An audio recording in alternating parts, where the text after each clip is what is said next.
No, I do think. I can't think of it. Can you give an example where a man who was transitioned to be a woman is beating up women? Yeah, it happens in MMA fighting. The woman's name was something Fox. Thank you. See that? And yeah, I mean, it happens routinely. And now the Olympics Committee is saying the same thing. The Olympics Committee is now saying that transgender women should be able to compete as women. That's limiting testosterone levels. Say again? The Olympics is limiting testosterone levels at least to make up for it. Well, I mean, who knows? But, I'm not saying they make the decision, but they say they're going to limit testosterone levels. Well, we'll see how that works out. Let's go on. Mom's having a flower. Okay, so the University of Minnesota student government this past summer passed affirmative consent standards, which the university then adopted for sexual conduct. What is the best way to oppose this unconstitutional measure? Well, I can't.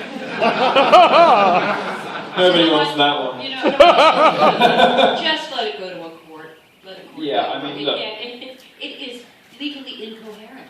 How can you prove that someone consented unless you take pictures or take videos? There's an app, you know. Oh, there is? No, there is. There's an app. And it's made by one of these batty lefty charities. And you can basically sign it with your finger like you would on a But then you'll have people say, I signed it under duress. Yeah, well, he had my finger. I was Also, reading. I signed it, but I withdrew consent between the third and fourth thrusts. I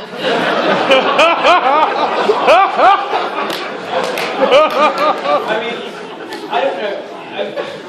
Camille Hillier writes intelligent numbers, and I think so does Ayn Rand, actually, not purposefully, but you know, this is a very dangerous thing to say. And Please, what are you going to say? This is the name of the tour. I'll be as delicate as I can, but I can speak from personal experience. I mean, sex is not all, you know, boring, box ticking, is this okay, can I put it in now?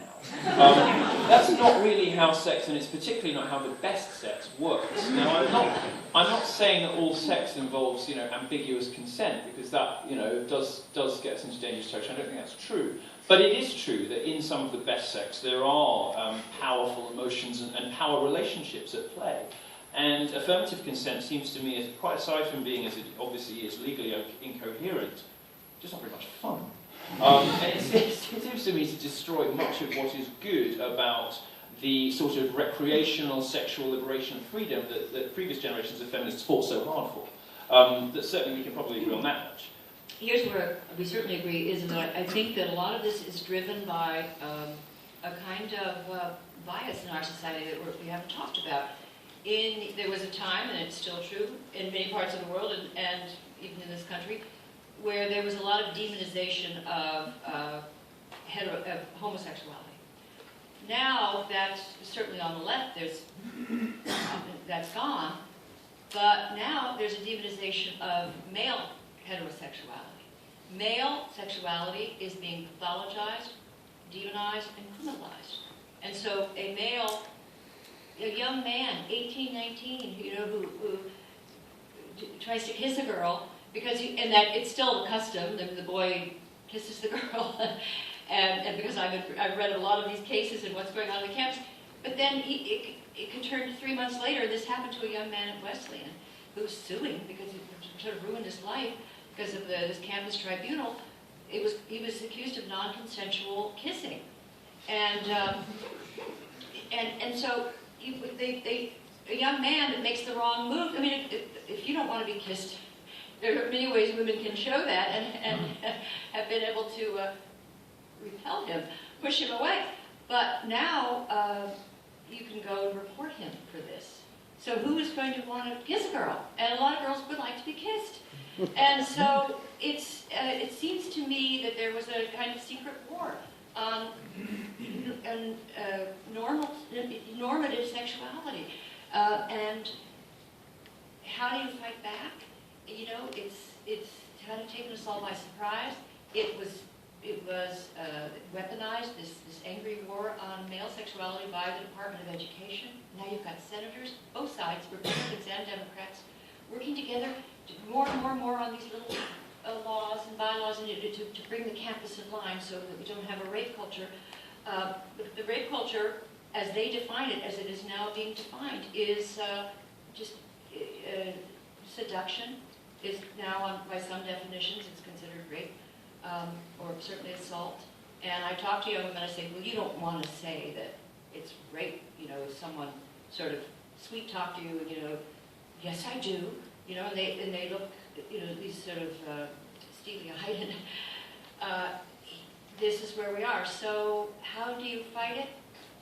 I'm not sure. The first thing is to do what we're doing, is to just sort of speak out against it. And some wise person said the voice of reason is small but persistent. So join the lobby. We need a lobby for reason.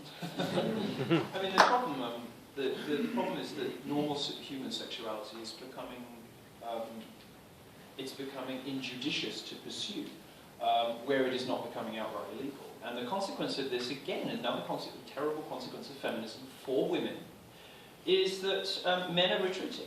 And men are retreating into all sorts of things, which porn, video games. I wrote a thing called The Sexodus. There's another movement called MGTOW, men going their own way. These were previously, communities on the internet were very small, were considered a little odd.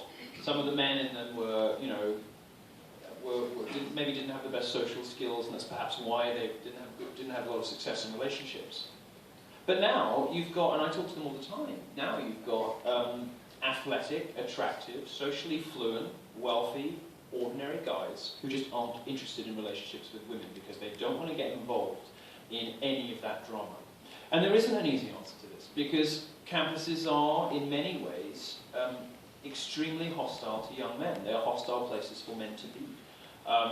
So people sometimes ask me, you know, the best way to fight back against, you know, the craziness on campuses, and the best, you know, I don't have a good answer for you either. The best thing that I've come up with so far is keep your head down and get your education, and when you get out to the real world where the rules of reality begin to reassert themselves, you can begin to have more of a successful and healthy, happy, normal sex life and all the rest of it. But on campus, it's dangerous.